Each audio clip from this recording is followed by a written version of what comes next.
Michael Patrick Shields is on the air. Good morning, world. Good morning, Michigan. A very pleasant Tuesday to you. Michael Patrick Shields, heard all across the state of Michigan. We have a big Mega Millions jackpot tonight, don't we, in the state of Michigan? Isn't it $145 million or something like that? Here's the winning ticket. I'm holding it in my hand, but if you want to contribute, go right ahead. Good luck to anyone playing. It would be a nice Christmas present if that money was kept in Michigan, wouldn't it? Also, speaking of keeping money in Michigan, the first results from the 2010 census are due out later today. That will include the latest population numbers for the country and individual states, too. And so that figure is expected to show that the population continues to shift from the Rust Belt states to the Sun Belt states, and that means Democrats are moving into Republican countries. And the census figures are used to sort of reapportion the seats in the House of Representatives. So in Michigan, we're very likely to lose a congressional seat, and those who read the tea leaves on this sort of thing say that it looks like Gary Peters in Oakland County there may be the one to lose his seat if all goes as predicted. We'll find out today just how much damage is done to the representation on Capitol Hill, and Michigan expected to just pass the 9.94 million people counted in the 2000 census, so we could lose maybe even 2 seats in the House, depending on how many people are left. So stay tuned for those details tomorrow morning. Meanwhile, Gary Austin, heavy snow and freezing temperatures in Britain. The runways are shut down in Britain and Germany, and there are people who are camping, trapped. I heard of a line to catch a train that was 1.6 miles long and took 7 hours of standing in line. And some people were in line 5 hours and told to leave and come back at 3:30 in the morning. Yeah, Can you imagine what that must be like? It's only getting worse as we get closer to Christmas. More and more people have their travel plans in place then, of course. So you can imagine the backlog now. This is only going to get worse if this weather doesn't clear between now and New Year's Day. We understand across parts of Europe, the weather is clearing a bit. However, around Britain, around Gatwick, London City, and Heathrow airports, for whatever reason, they have an unusual cold snap that's continuing along with the freezing rain and the snow and everything else. And I don't know if there's any end in sight to this. The forecast is not looking good for the days ahead. It's astonishing. And in fact, in Ireland, they have the coldest temperatures ever recorded right now in history. They have temperatures as low as 0.4 below zero. And that never, ever happens. The lowest temperature ever recorded before was 2.4 before zero back in 1881. But right now, they don't know how to handle it because we're just not used to that kind of cold temperature on the Emerald Isle. Now, those of you who are looking for Christmas gifts, it's probably too late. But the first officially approved commemorative items for the upcoming wedding of Prince William and Kate Middleton are now available. They actually have an online family royal shop. And you can get a wedding plate, a tankard, a pillbox, all of that from royalcollectionshop.co.uk. It has the couple's initials and the coronet of Prince William. And if you like that kind of stuff, royal gifts like that, we seem to be fascinated by it all. There you go. The person who has everything. That's right. Did you get out? Did you watch that? Did you get up very early? Did you happen to see that the eclipse last night? No, I missed that. How'd that go? Why didn't you watch the eclipse? I missed it. Oh. I figured you'd tell me all about it, so I figured there was no need. We had the combination of a winter solstice and a full lunar eclipse. It's the first time in 372 years they've been on the same day, and they can really only find one other instance of a total eclipse matching the solstice, and the next time it will happen will be 2094, 84 years from now. So what did it look like? The moon looks like it's covered with an amber color. It's like it looks like Killian's Irish Red. If you drink that beer. If you've seen one, you've seen them all. So that's what I say. No? But it's on the solstice, so it's a little spookier. It is. I think. But the moon last night, like around happy hour, was... why do I have to have all the drinking references all the time? Was beautiful. It was a big, beautiful white moon in the eastern sky. And, man, that was really nice. Not such good news for L&L food centers. If you happen to be in the Lansing area, the Holt store is going to close on Thursday evening. It's a 79-year-old company, and it's gone into receivership. L&L owes millions of dollars in loan payments, vendor and supplier bills, real estate leases, property taxes, payroll taxes. And so they're looking with potential buyers for the remaining stores in East Lansing, Hazlitt, Lansing, and Okemos, along with West Saginaw Highway. But without that, the L&L stores will go completely out of business, which is very sad to me. Yeah, very tough financial times. A small chain owned really by a family forever. When we compare the L&L chain to, well, I usually call it mom and pop for lack of a better phrase, but it does have that feel to it. It does. Nice. It does. And when you compare it to, well, some of the big boys in town, I mean, you know how competition is nowadays. There are big chains, and we know who they are. So competition being what it is, it's sort of like the fate of the old place, kind of. Lewandowski family, isn't it, that run L&L? Yep. Sorry, very, very sorry to hear this. Scientists are mounting a last-ditch effort, Gary, to derail legislation that could lead to moose hunting in the Upper Peninsula. There's a moose expert at Michigan Tech and a bunch of other biologists. They sent a letter to Governor Granholm urging a veto of the bill that would create a panel to study the matter and recommend whether to allow the hunts. Granholm has not signed the measure yet, but she plans to do so because wildlife managers believe about 500 moose wander Michigan's far north, but it's hard to pinpoint the exact number.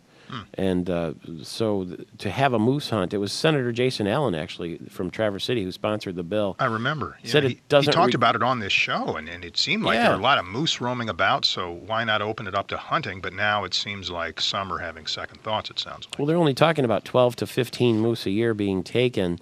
But he says this legislation doesn't require a moose hunt. It just allows for the study of whether we should have one. So Bullwinkle could be in trouble there in northern Michigan. There is a nationwide campaign to stop distracted driving, and that is going to include apparently a Spring Lake woman. Have you seen that story yet? You know, I haven't, but I am aware of the nationwide effort. This has been going on for the past several months. Distracted driving, a big concern. That includes everything. We think of distracted driving, first we think of, all right, the cell phone, right? But there's also eating. There's also, putting on makeup? Yeah, chatting with the fellow in the back seat. I mean, all that sort of thing that takes your concentration and your eyes off the most important thing, what's in front of you. Doing your nails while you drive. I want to know what's wrong with putting on a little bit of blush on your way to a meeting. Because it's distracting.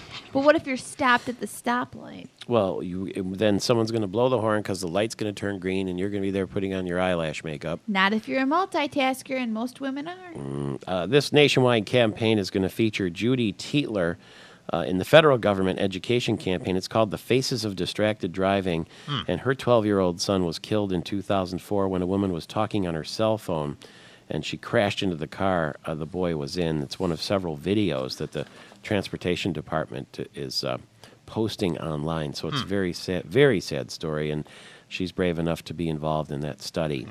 New program encouraging Kalamazoo residents to buy local starts today. It's the Try It Local program, and it offers deals from local businesses and restaurants. You can get 90% off in some cases in Kalamazoo, where we're heard on WKMI. And Gary, you'll like this one. There is a teacher in West Ottawa Public Schools, the Board of Education there. You heard about this? Why do you say, I'll like this one? I know where you're heading with this. Because she's got all kinds of troubles. You talk about multitasking, or the allegations say. Give us some of the allegations. Well, here's the deal. The school board did take a vote on this, a disciplinary hearing for Susan Brennan. She's a 20-year veteran teacher, and she says that most of these allegations involving the classroom are false or misunderstood. Now, she's accused of working as a stripper and committing several other forms of classroom misconduct, and because of that could cost her her job. So, she was apparently talking on the cell phone during class and absent a lot, and that she had materials in the classroom that weren't part of the curriculum. And then she admits working as a stripper. She said, it was the single most disastrous, humiliating, and most damaging mistake of my life, and I'll regret it forever. But she does say, financial problems caused her to do that. I mean, that's got to be tough for it. Again, these are allegations, but it's got to be tough for someone in that line of work. Let's say someone who's got a high-profile position. Let's take, example, our morning talk show host, Michael Patrick Shields. He needs a few extra bucks. So he figures he's going to work at some stripper. He's going to work as a stripper. Now, would that be a conflict of interest? Do you think the honchos at this place would say, Michael Patrick, I don't know. This is not in the best interest for you to do a show and do that kind of work as well? It's Who's show to say? business. Who is to no judge? business like show business. I suppose. She says her ex-husband forced her to do it because they were facing bankruptcy and that he pressured her into working in an adult nightclub. Well, We'll see. Art takes many forms, doesn't it? Right, it does. Thank you very much. The Answer Man coming shortly, but first a bulletin. An Amber Alert has been issued in Michigan for a 3-year-old girl who's believed to be in extreme danger. Authorities say Amaya Marie Purnell was abducted from her mother's home in East Lansing last night. She's 3 feet tall, weighs about 30 pounds. Police believe she was abducted by 28-year-old Lester Devin Purnell. He's 6 feet tall, weighs 220. He drives a Mercury Cougar with damage to the driver's side door. The license plate CFA 0330. If you have any information or if you think you've seen them, please call 911. It's a gold Mercury Cougar with damage to the driver's side door. License plate CFA 0330. Amber Alert issued for a 3-year-old girl in extreme danger, Amaya Marie Purnell. Lester Devin Purnell is the man that is being sought after by an Amber Alert. It is 40 minutes before the hour. Tom Izzo will be with us a little bit later. Last night he did his accordion show at Reno's East, where the players come and sing Christmas carols, and I was there. It was a lot of fun. We'll let you hear some of those songs, too. And then I think what we'll do, Amanda, is, Tom Izzo was offered the job in Cleveland to coach the Cleveland Cavaliers, right? But he didn't take it because he bleeds green. Yeah. Do you think they've ever offered him the job of being a judge on American Idol? Well, I think he could do a much better job than some of them that are on there now. So what do you say I get my accordion out when we talk to Coach Izzo later? I've got it on my lap right now if you're watching on Fox 47. And I will play a Christmas carol because I played the accordion when I was a kid, too. And when I was with him at Reno's, he showed me the sheet music. And it's the same sheet music from when he was a kid, which is exactly what I've got here. I've got the sheet music from my second grade accordion teacher, and you keep it all in the accordion box. It sounds like from the notes that you're all How's playing that? right That's now. pretty, huh? I think that you would make it through to the final round. Well, I'll practice during the commercial break because I haven't touched this thing in a year. Oh, I get to hear you practice? Yep. Pretty, huh? Anyway, so we'll work on it. I got a long way to go. But he was there with his accordion yesterday. So, Gary Austin, I'm going to put the Answer Man hat on with my accordion on my lap. Okay.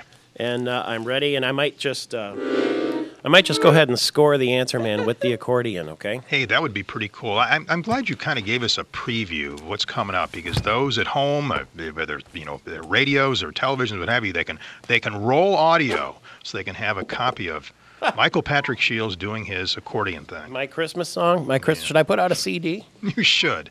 I have a feeling it's going to end up on YouTube. I have a funny feeling. I bet you Tom Am I Izzo right? could put out his a CD of his accordion playing yesterday. Okay, I'll score Okay. the Answer Man. All right. And you ask the questions, and I will show that not only can I answer questions, but perform music at the same time. Okay. Okay. Number one, here we go. All right. Online, everything's done online, including searching for words, right? Yes. Merriam-Webster said which word shot up to the top of its list of most searched words. I'm looking for one word. Hooters. No, that's not right. Get that bell out of there. It's austerity. Same thing. Austerity was Same thing.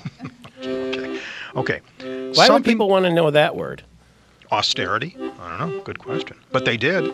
Okay, the winter Hey, solstice. by the way, the Lake Yes. Superior State University, they have their banished words coming up. They do. Yeah, at the They first do. of the year. Yeah, they do that. Tom Right at the Pink, very yeah. first of the year. They We'll do. have Okay. All right. You know what I think one banished word ought to be? Group Accordion? of words. Yeah. Michael Patrick Shields playing Too that loud, she accordion. says. Softer? Question number 2. Something is happening today. It involves winter. What is it? It's the solstice. You're right. Spooky. The Yes. days are getting longer. This is the darkest day of the year. It is. That's what they say. Okay. The first results of the 2010 census will be released later today, and the numbers are expected to show what? dropping in Michigan, we're going to lose a congressional seat. Looks like it. Head in that direction. Maybe Nothing for two. sure. Yeah, maybe. Nothing for sure, but it's not looking good. I hear it's going to be Gary Peters and Sandra Levin. Yeah, not looking good for the home team here when it comes to population shifts. Quite a few still opting to leave Michigan. Okay, here we go. We've got a new program encouraging Kalamazoo residents to buy local. It launches today. What's the name of this new unique program? Buy local. Try local. You're right. Keep You're it in Kalamazoo. That's right. Yeah, I think the theme is the same. Yep. Try Keep it it in your local. pants. That's the that's the theme.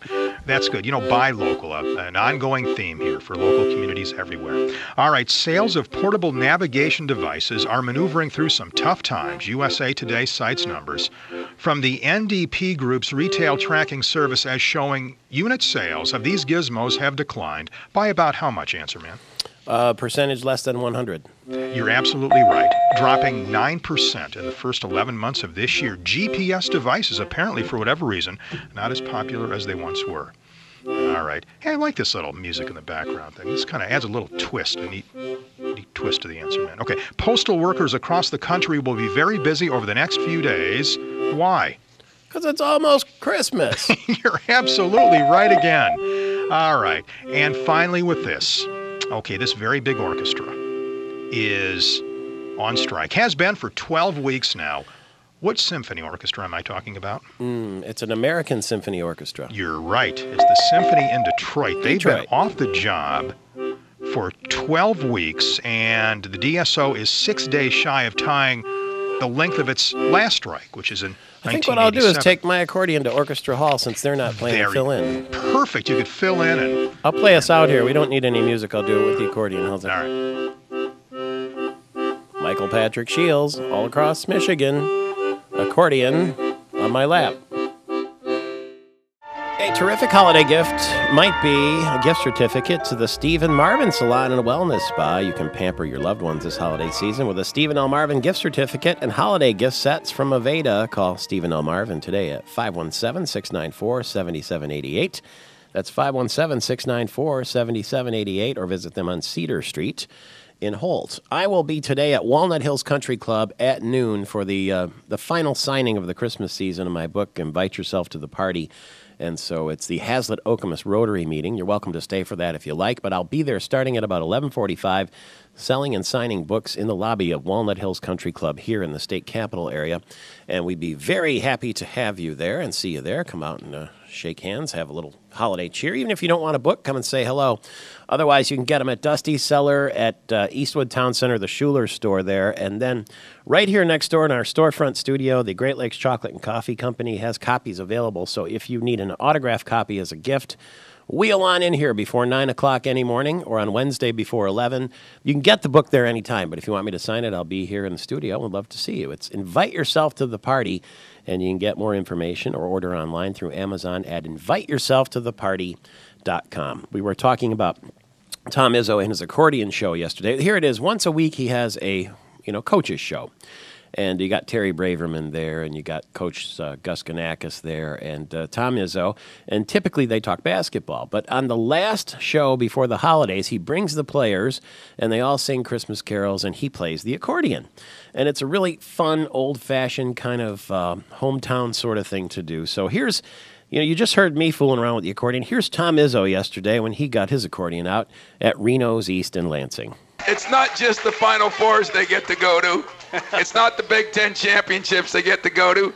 You get to spend your night with 200, 250 people here that want to have some fun with you. So I'm going to play. Hey, Corey, try not to sprain your ankle while you're singing, okay? Yeah, I'm going to try to play Jingle Bells, and I'll have Terry hold this thing close. And maybe I'll just play the...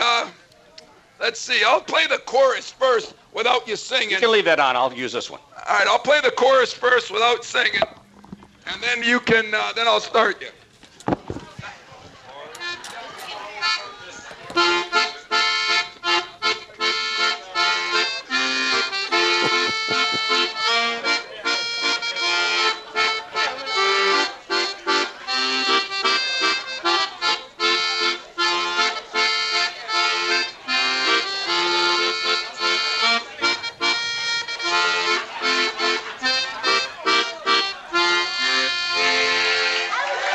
right. Now, That's his solo there yesterday, and he had some players sing along too. This is Jingle Bells along with the Michigan State Spartan basketball team. 1 and a 2 and a... Wait. Freshman got to go out there. Yeah, you know what? Freshmen, disperse yourself amongst the crowd. Oh, the rookies are gone. There they go. Alex Ghana, Keith Appling, Russell Bird. And don't Adrian stand Payne. together. AP, get way in the back. You're the tallest. Yeah. There's an old line, AP. Thanks, Day-Day. Stand by the window and we'll help you out. Are you ready? Stand by the window and we'll help you out. Let's go. Any rookies? All right, now listen. Hey, man, come closer. Boy, You got to listen to the maestro. A 1. It starts out, we're dashing through the snow if you don't know the words. I don't know the words. A 1 and a 2 and a 1, 2, 3. Dashing through the snow in a one-horse open sleigh. Fields we go, laughing all the way. Ha, ha, ha.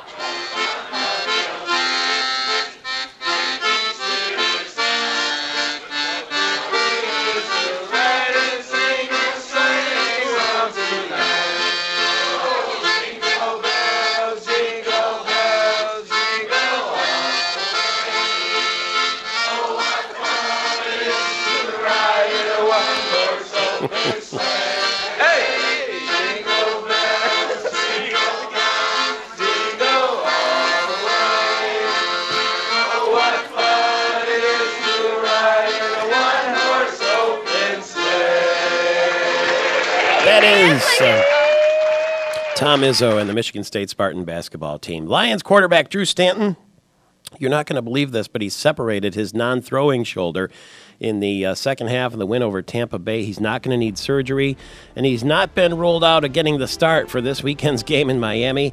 Matthew Stafford has missed the last 6 games. He's still recovering from a shoulder separation, and Sean Hill hasn't been able to take a snap because he broke his index finger. Who in the heck's going to play quarterback for the Lions?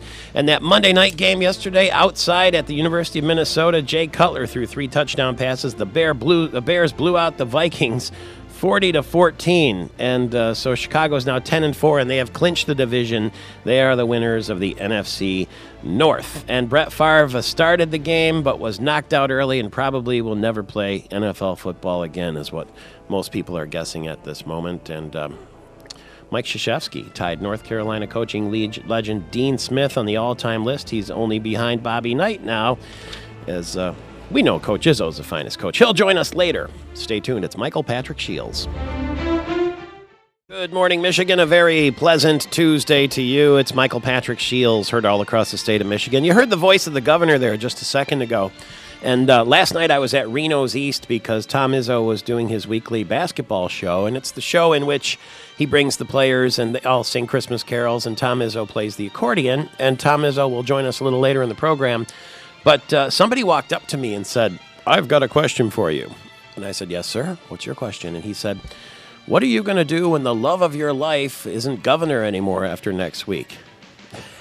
And I said, "Well, I guess I'll get a new love of my life." And, then he kind of walked away. But I think he was trying to make a point that he felt that I was maybe, supportive of the governor. And who isn't supportive of the governor, no matter whether it's a Republican or a Democrat? It's not political. And I'm courteous to Rick Snyder just as well. So anybody thinks that, they can guess politically where I stand, I hope you never can, because I really try very hard not to present any sort of bias on the program. I just let people talk. And there was a lot of talking going on yesterday because, from what I understand, the Granholms had the Snyders over for a holiday meal. And Daniel Howes is with us, the business columnist, associate business editor for the Detroit News. Good morning and Merry Christmas to you. Good morning and Merry Christmas, Michael Patrick. The last I talked to both Rick Snyder and Jennifer Granholm last week, they actually took the time to praise each other and the effort that each had put forth, and the fact that they have Michigan's best interest at heart. That's fair to say, isn't it? Yeah, and I think they both deserve credit for the way this transition is working for 2 different reasons. One, Jennifer Granholm, I think, is showing some real class as the incumbent, stepping aside to another party, frankly, after her party took a huge shellacking nationally and in Michigan. And she could take a very different posture, but she's chosen not to do that, and I think that speaks to her credit, notwithstanding some of the legacy building that I and others might disagree with in some of the ways in which those narratives are coming across. And Rick, I think you're seeing kind of his approach that is a little less overtly partisan and more down to earth, and also trying to find, I hate to use this phrase, but it comes to mind, common ground. And I think it's setting the tone a little bit. And they're both. I know them both, and they're both family people in the positive senses of that word. And they both have kids in college and similar ages. One of Rick's daughters is the same age as my daughter. They graduated from high school together, and of course Jennifer Granholm's, I think, got 2 daughters at the University of Michigan. So there's a lot of similarities there in that sense. And as far as I could remember, Rick Snyder, even during the campaign, hesitated to criticize Governor Granholm directly, didn't he? Yeah, he did. I think that was part of his approach, and trying to be a little less overtly partisan and be more solutions oriented. He's not a party guy. He's been a business guy, and I think one of the challenges for him, certainly, I would guess, in the first 6 months of his term, is going to be proving his Republicanness to his fellow Republicans in the legislature. There's this assumption that because he is a Republican, has a Republican legislature, that he's going to be able to do anything he wants. And that's not always true. And in fact, there was a belief right after the election, when the Republicans did take the House, which surprised some people more than the Senate, that might be more difficult for him. Because there's the possibility that there'll be a lot of true believers in the House Republican caucus who could give him some difficulty and maybe push back and not necessarily like some of the directions he's going to go. Some people might not like this direction. When the census results are released, it's possible, as I understand it, that Michigan could lose 2 members of Congress, and it seems like the people targeted will be Gary Peters and Sander Levin. Is that what you're hearing? Yeah, well, that's certainly what's been reported, and I think it's fairly obvious. I mean, you figure John Dingell could probably fight off a redistricting challenge, and as well as probably John Conyers in the city of Detroit will probably have to have 2 districts. So that would leave the more prominent Democrats. The one that I think is probably the most vulnerable would be Peters. The Oakland County District has been changing. It had been Republican forever, and as Detroit continued to collapse and the out-migration continued, the demographics of southern Oakland County are really starting to change. And I think to the extent that the Republicans think that they can change that district a little bit to make it more solidly Republican, I would think they would try to do that. Sandy Levin, of course, has his brother in the Senate, which might help. And he's a little bit more entrenched there than Gary Peters, so I would suspect that Gary's the obvious one, and it makes some sense from a political perspective. You probably know this, but I got a piece of gossip yesterday. I was with a Ford dealer from Dearborn, and he just got back off the airplane from Augusta National with Alan Mulally and Alan Mullally's son. Apparently, in November, Alan became a member at Augusta National, and they popped down there for a round of golf or 2 and then came back up for the holiday. That's a pretty nice perk for him, isn't it? It is, but I did not know that. So that... Listen, the way Alan is being feted around nationally and internationally, that wouldn't surprise me. Yeah. He was just named. He was named CEO of the Year in a recent online thing. I think it was with Market Watch and some more august publications as well. So, I mean, Alan's done a very good job, and he's done it with a blue oval team. He didn't bring in a bunch of people from the outside. He's done what he's done in Dearborn with a lot of focus, a lot of leadership, and people that have been in Dearborn for a long time. Apparently, they flew to New York, picked up his son, went down to Augusta National, and when they landed there in Georgia, it was in the 40s. And so they said, well, the forecast isn't too good today. So they flew from there down to Naples and played at Old Collier and then came back up the next day when the weather was a little bit better at Augusta National. Pretty good, huh? Not bad. I like it. I wish I'd have known that story. I saw him last week over at a plant event, and that would have been fun to yak about. But no, it just happened. He just got back Yeah. yesterday. So when next time you see him, you can ask him about it. But this plant event that you're talking about in your column in the Detroit News, was he really asked by someone? Do you feel like an outsider still? Well, I didn't make it up. Wow. I mean, who would ask that kind of question? Is he still an outsider? I mean, I don't know. I mean, yes and no. I mean, look, the guys running these car companies today, none of the three of them have their permanent residence here in the Detroit area. They all they don't come from the industry. They don't come from the U.S. industry. Now, that's not necessarily a bad thing. It's just different. We clearly have got companies that are firing a lot more positively than they have in a very long time. And there's a whole lot of reasons for that. One of them is leadership. But they're clearly not part of the community the way their predecessors were. They're not big players in civic groups like Business Leaders for Michigan or its precursor, Detroit Renaissance. Yeah. They're not big players on civic boards or the symphony board or the opera board or whatever the case may be. There is some, they are involved to some extent in social service organizations like United Way, March of Dimes. Allen is very big in the March of Dimes and the golf, some of the golf tournaments that support some of those kind of charities. But it's a very different kind of place now than it was just a few years ago. you also mentioned in that column that there's a debate going on at General Motors as to whether to actually go ahead and increase production of the Volt. What is how long can they go? Well, I think they know that there's excitement out there, but there's a difference between excitement and actually selling the cars. And I think some very prominent names at the top of the house think we need to up this thing and we need to sell more. What they don't want is to have a bunch of white elephants and to have these things sitting on lots, some holding lot where somebody can get a nice picture of, row after row after row after row of Volt. Nor, I think, do they particularly want to get to a situation where the government starts buying up a lot of excess capacity of these things. To the extent that they can sell these to real people, yes, they'd be using federal subsidies with each sale, but nevertheless, selling them to real people, I think they think that's a boon for them. So the question is, can you get it? Can you get it right? So if you're at 60, does it need to be 75, or does it need to be 120, or what's the number? And they're still trying to assess that. I guess the jury will still be out on whether it's just a nice PR story or a viable product.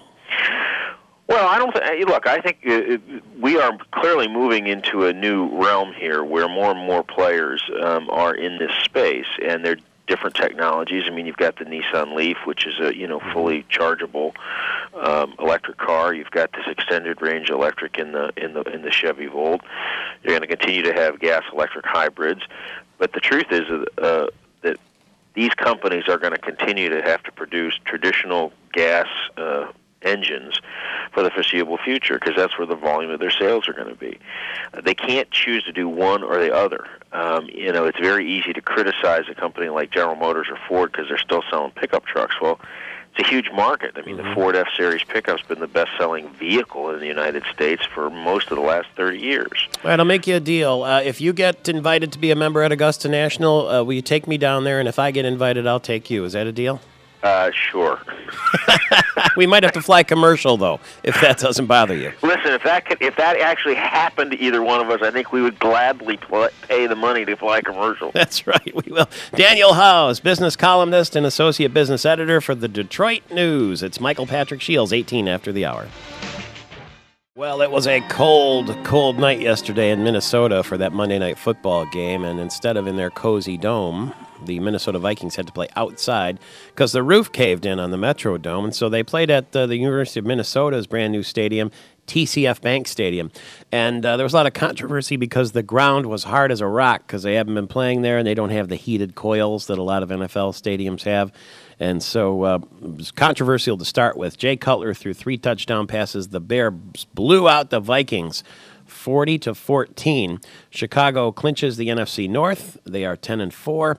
And really, Brett Favre had a very dubious ending. He decided to play and start, and he got injured and came out very early and was knocked out in the second quarter. Why? On a hard sack on hard ground.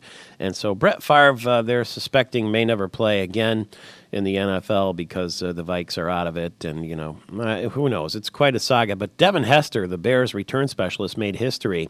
He returned a punt 64 yards down the right sideline for a touchdown in the third quarter, and that breaks Brian Mitchell's NFL record with his 14th career kick or punt return for a touchdown. You just can't kick it to the guy. That's all there is to it. Mike Krzyzewski tied North Carolina coaching legend Dean Smith for second place on the all-time Division I men's list. Top-rated Duke beat Elon yesterday, 98-72 at Cameron Indoor Stadium. It's the 879th win for Coach K. He trails only Bob Knight's 902. We'll talk with MSU basketball coach Tom Izzo. Less than an hour from right now, I was with him last night at Reno's East, and lots of other people too. Gus Ganakis was there, and Trish Laporte, and my wife, Dr. Christine, and Renee Farhat, and Suzanne Heward, and Jeff Heward, a whole bunch of people. The Doties were there, Peggy and Gary. Man, there were 250 people because it's his annual weekly coaches show on the radio, but it's the show where he plays the accordion, Tom Izzo does. Will Tiemann was there too, and the players come and sing along. And Terry Braverman was there. Everybody was there. And Lupe Izzo was very nice to see her too. But here's a little sample of what that sounded like. This is Coach Tom Izzo yesterday with his accordion on the radio at Reno's in front of a big crowd, and he got a couple of players in the act. 1 and a 2 and a wait.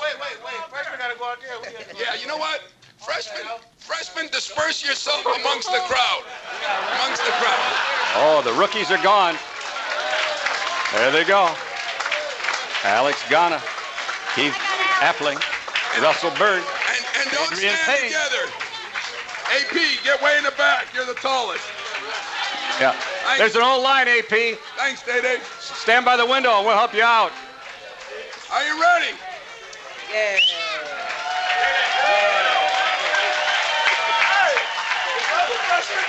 Let's go. Any rookies? All right, now listen. Hey, man, come closer. Boy, You got to listen to the maestro. A 1.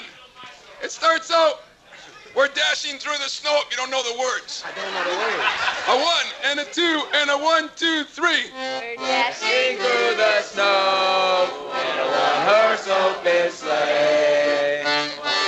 Fields we go, laughing all the way. Ha, ha, ha.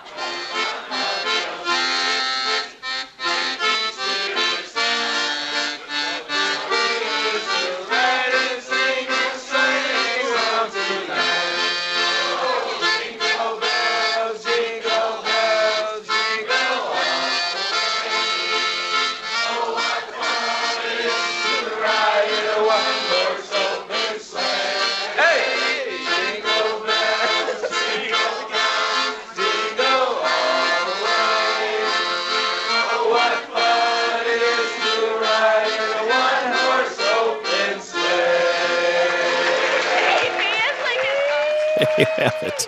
Tom Izzo on the accordion with a Santa hat and the Michigan State Spartan basketball team. Lion quarterback Drew Stanton separated his non-throwing shoulder in the second half of the win over Tampa Bay. He's not going to need surgery, and they haven't ruled out him starting on the weekend at Miami.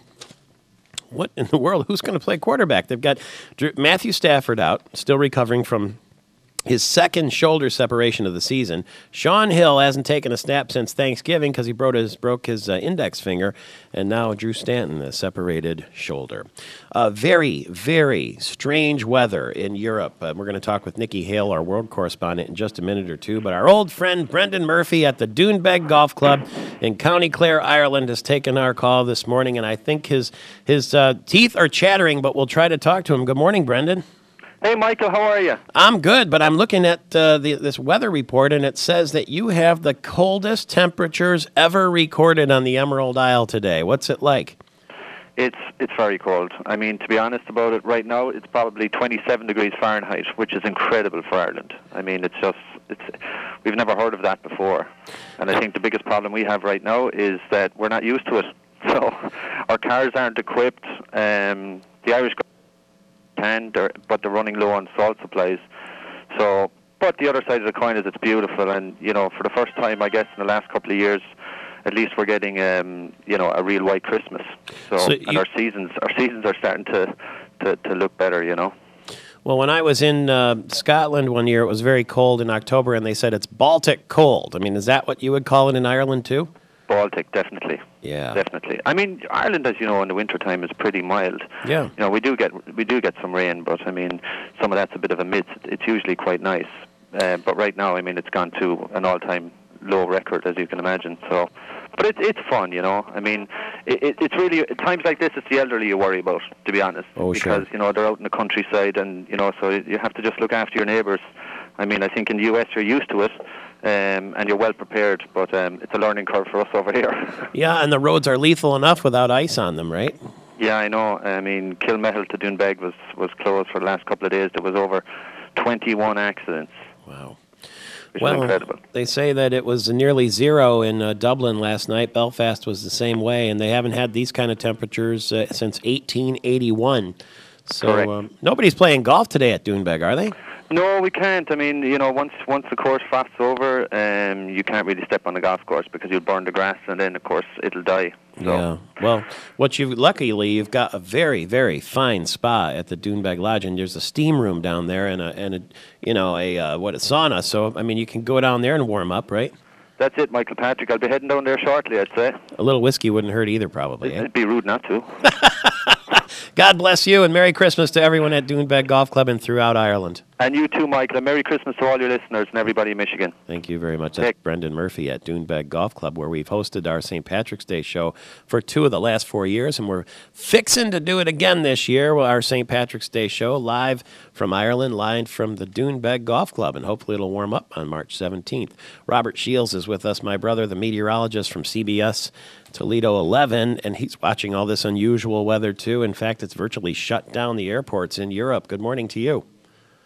Hi there. How are you today? Well, luckily it's pretty mild. I mean, it's not terrible where we are here. We've had a couple, as you know, bad weekends of snow and that kind of thing, which makes only the ski operators happy. But right now we're talking about heavy snow and freezing temperatures throughout Britain. Airports closed. There was some report yesterday of people waiting in line for 1.6 miles to get on a train because the airport was closed. They were 7 hours standing in line. I saw a couple of those reports coming in from Heathrow last night of people. They just looked miserable. Yeah, I mean they're camping out. They're trying to give them toothbrushes and whatever else they can, but it's terrible. Why do you think this is happening? This unusual weather, global warming, is it? Well, there's some climate change tied into it, but also this is a La Nina that's happening in the Pacific Ocean, and it ties into the jet stream pattern around the entire world. And if you look at the U.S., the jet in the wintertime here is split right now, and much of the energy is coming across California and into the center part of our country. So in this situation, California starts to get these heavy rains, and it's a jet stream pattern that's not normal. So the weather then is not normal, and it affects the entire globe because the jet stream pattern changes into Europe as well. And I think if you look at the globe, one of the impacts that's been predicted by scientists for years with the way the climate is now changing is that Europe will get colder, actually. Wow. And so it's interesting that this is happening this year. Well, we'll buckle our seatbelts. A lot of people use those airports to get to other places, including, Portugal and down to Italy and even to the Middle East. They transfer through Amsterdam and London and Gatwick and Heathrow and even Charles de Gaulle in France, and they're all experiencing trouble. Some of the airports, I heard Brussels, I think, ran out of de-icer because they're just not used to it. It was interesting to hear Brendan from Ireland say that they're just not prepared for it. Yeah. And that think of places in the south of the U.S. if you can compare it. But they have normally a maritime climate there where storm systems come in off the ocean and therefore are warmer, and they don't deal with it. But now with the way the jet stream pattern has changed, it's steering the storms in from a different direction, so it's a whole different ballgame, just like it is here for California, for instance, this year. Well, White Christmas across the state of Michigan. Good luck to you there in Toledo. Robert Shields at WTOL. CBS in Toledo, my brother the weatherman. Meteorologist is what he says you should call him, though, not weatherman. Sorry, doctor. 35 minutes after the hour, Tom Izzo coming up later. And coming up very shortly, Dan Mulhern with the Inside Skinny on what happened with that dinner between the Granholms and the Snyders. It's Michael Patrick Shields on Tuesday.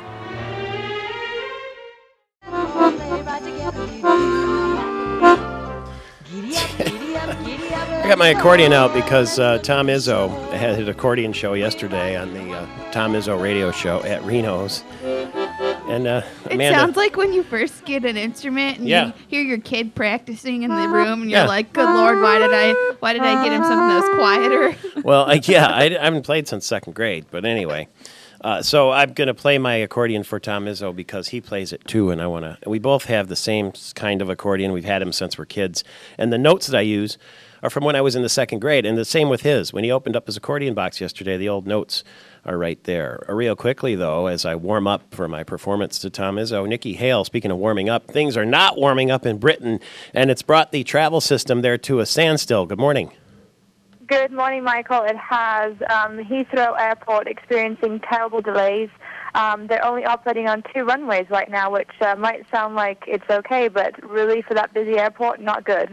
Yeah, did you hear yesterday there were people waiting in line for trains for 1.6 miles long was the line. It took 7 hours.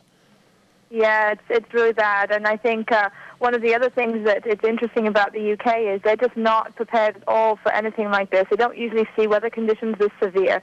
I know, Michigan, we're sort of used to the snow, so we kind of just trudge along and everything, but they are really not accustomed to this. So it's people get scared, and it gets a little chaotic. Yeah, and it'll have a worldwide impact on the travel system, too, because that Heathrow is such a hub for anywhere in the world. And a lot of those small carriers that go all over Europe, too, would be stuck. And one airport, I thought it was Brussels, said they were closing because they didn't have enough de-icer, because they're just not used to this sort of thing.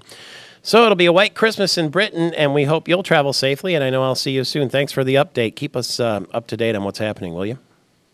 Will do. Thanks, Michael. Oh, by the way, you can the online shop is open for the wedding of Prince William. You can now buy royal gifts like plates and a tankard and all that sort of fun stuff online. I saw that, and actually they banned the images of Prince William and Kate. Did you hear that? It's only going to be the symbols of the royal family and not pictures. Yeah, because that would be tacky. Touching it up, I suppose. I guess so. Nikki Hale, the world correspondent, thank you very much. So I'm going to play this accordion for Tom Izzo, but I'm going to practice during news to see if I can do it properly. And he should put out a CD, shouldn't he, of all his Christmas songs? And maybe I can, too, if I can get this thing working properly. That'll be right after the top of the hour news. J.P. McCarthy, my mentor and my old boss, the guy who's in the Radio Hall of Fame, was #1 in Michigan on radio for over 30 years. Did A Christmas Carol very near the end of his life with Larry Santos, the jingle singer. And in honor of Great Britain, this is J.P. McCarthy and his Christmas Carol. No accordions, don't worry about it. Enjoy the voice, and Merry Christmas.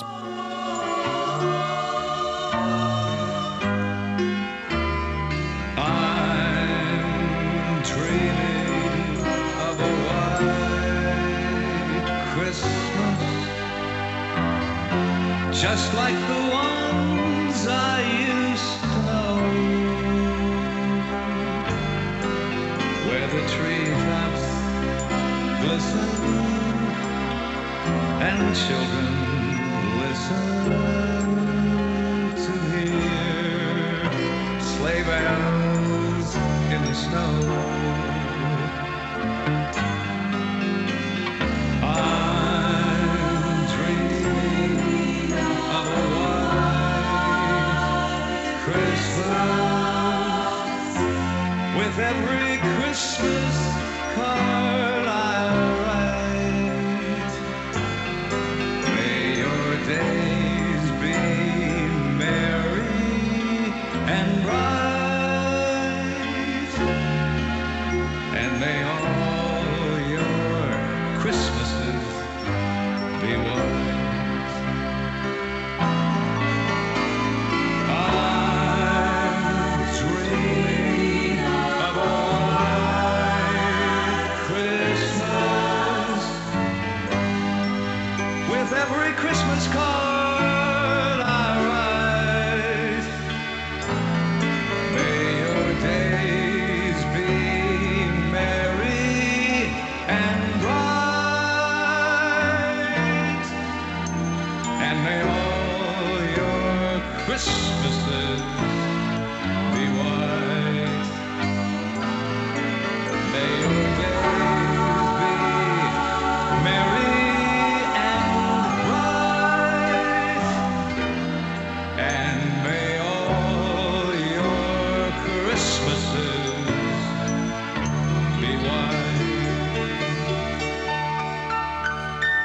The late, great J.P. McCarthy. And with my accordion on my lap, here's my attempt. How's this? I got a long way to go before I play for Coach Izzo in 15 minutes.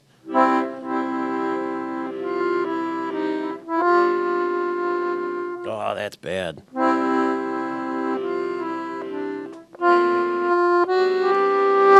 Nah.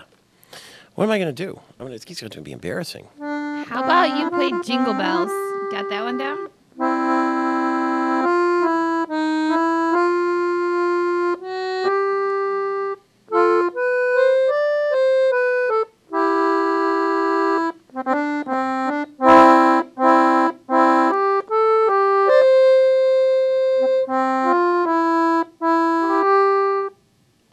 Started out really good. Michael Patrick Shields in the morning, 14 before the hour. We're back with Tom Izzo after the top of the hour. First gentleman, Dan Mulhern, will be back when we get back with the gossip on what went on at that dinner between the Granholms and the Snyders yesterday. 9 minutes before the hour, the Mega Millions. What is it, Amanda, tonight? The jackpot, $145 million? $145 million. Yeah, I've got my ticket right here in my hand, and I am ready for action with that lottery tonight. And one way or another, I'll be here tomorrow morning. We'll be here rest of the week. And hopefully, if that money can at least stay in Michigan, that'd be great. We wish more people were staying in Michigan. The census is showing and will show today when the results are out that we're losing population, and we therefore will lose a couple members of Congress, likely, at least one, possibly two. And those close to the situation say that it could be Gary Peters' seat there in Oakland County and Sandra Levin's seat over in Detroit. Those are both Democrat seats at the moment. And our representation in Washington, D.C., though it's mighty right now with our members of Congress chairing committees, will shrink. The winter solstice is today. That's the shortest, darkest day of the year. So from here on out, it's longer, lighter, longer. Yay. So spring is on the way, because this is really the solstice. That's a spooky sort of day, and there was an eclipse last night. I don't know if you stayed up and saw it or not, but we had a total lunar eclipse in the middle of the night where the moon looked sort of like an amber color, and that hasn't happened in a long time. It won't happen again until 2094. What else can I tell you? Oh, I got a 23-year-old Pontiac woman. She's accused of chasing a romantic rival in her car and then causing a fatal crash. She's going to be going to prison herself. She pleaded no contest to second-degree murder in the death of 21-year-old Ashley Abernathy. They've been fighting on Facebook over a man who was in prison, if you can believe that. And allegedly, she saw the man riding in a car and began to chase them and rammed the vehicle. In an attempt to escape, they ran a red light and struck and killed by a truck. And ugly situation there, and so she's going to go to prison. Forbes magazine lists of the top grossing actors of 2010 based on global box office results. Leonardo DiCaprio, number one. He was in Inception and Shutter Island, $1.1 billion. Mia Wasikowska, I guess she was in Alice in Wonderland and the Kids Are All Right. $1.03 billion. That's number two. Johnny Depp, The Tourist, and Alice in Wonderland also tied for second. Fourth place, then, I guess, is Robert Downey Jr. from Iron Man and Due Date. And then we have Daniel Radcliffe, of course, from the Harry Potter. That's all he has to do to make a load of money. And then Robert Pattinson. Yeah, he was the vampire in Twilight. And Kristen Stewart. She's the girl from Twilight. They made a lot of money. They were in 6th and 7th place. And then Sam Worthington, Clash of the Titans, and Jaden Smith and Jackie Chan from The Karate Kid are awfully rich, too. Lindsay Lohan had a Christmas party. TMZ, get this, is reporting that the actress, a troubled actress indeed, and her roommates at the Betty Ford Center got in trouble because they threw a party that involved booze at the Betty Ford Center. They were staying at the treatment facility, and they decided to bust out the sauce. They were drinking heavily. And Lohan and her roommates have been moved back into the main facility because I guess they can't be trusted. Well, she was upset a couple of weeks ago because she had paid extra money for some security, higher security, and she didn't feel like she was being protected enough in the Betty Ford Clinic. Whatever.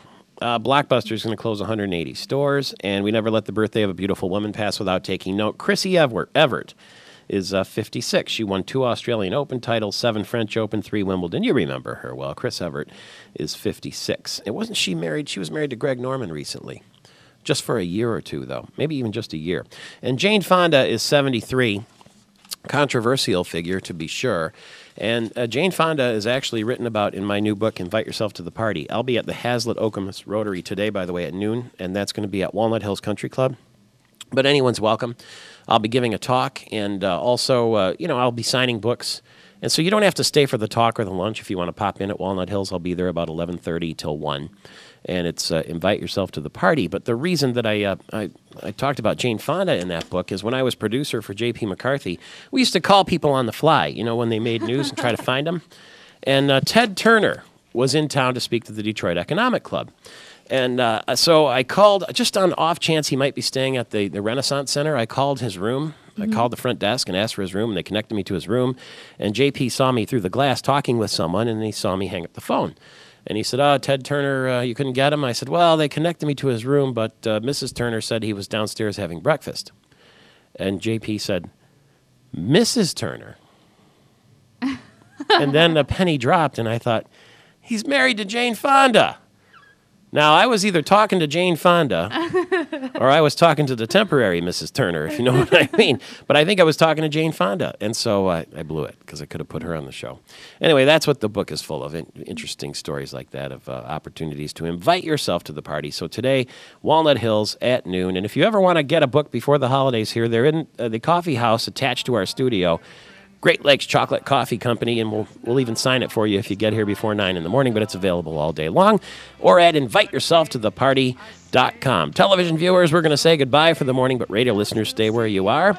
Tom Izzo will be with us right after the news. It's Michael Patrick Shields saying... Goodbye, goodbye, good friends, goodbye.